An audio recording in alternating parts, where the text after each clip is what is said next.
په دې کې شک نشته چې مس عینک په اقتصادي میدان کې د افغانانو لپاره یو حیاتي ارزښت لري او کولی شي دغه معادنو په استخراج سره که په معیاري شکل باندې وشي نو هغه د افغانانو د دغه روان حالات د افغانستان د دغه ویجاړ اقتصاد په برخه کې ډېره حیاتي مرسته کولی شي کومک کولی شي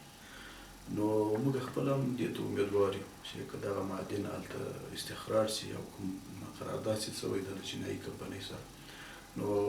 باندې عمل وشي نو د افغانانو لپاره ډېره غټه د اقتصادي میدان کې زیری ده او کولی شي چې دغسې د معادنو په استخراج یا د افغانستان د نورو معادنو په استخراج سره افغانان په خپلو پښو باندې ودرېږي او دې ته محتاج نشي چې له نړیوالو نه لاس ور وغځوي له هغو نه کومک وغواړي خو د دې تر څنګ بیا هلته تاریخي اثار هم شتون لري په دغه ساحه کې په دغه ځای کې هغه تاریخي اثار او ساحې هغه په خپله یو حیاتي ارزښت لري هم د افغانستان لپاره هم د نړیوالو لپاره نو اسلامي امارت په دغه برخه کې دواړه هغه ارزښتونه او هغه اهمیتونه چې موجود دي که هغه اقتصادي ده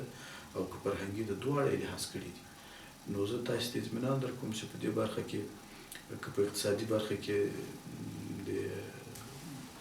پټرولومو او محترم وزارت د کانونو او پټرولوم محترم وزارت هغه ورته متوجه ده تر څو افغانستان ته مستر د خدمت وګرځي د اقتصادي برخه کې نو دغسې په فرهنګي او تاریخي برخه کې هم د اطلاعات فرهنګ وزارت ډېر متوجه ده بلکې یوازې اطلاعات فرهنګ وزارت نه هم ټول مسؤلین دې ته متوجه دي پلمه او بهانه چې ځینې کله ناکله وخت کې هغه کمپنۍ مخې ته راوړي د هغې باني او پلمې مخه هم ونیول شي نو په دې اړه باندې زه خپله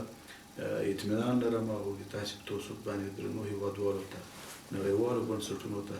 چې هغه فرهنګي هغه لري نقش لري هغو ته اطمینان ورکوم چې په دې اړه باندې موږ یوه جامعه تګلاره جامعه طرحه برابره کړې ده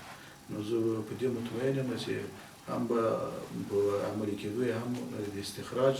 سلسله سرته رسېدی شي د معادنو او هم دغه تاریخي اثار خوندي کېدی شي انشاءالله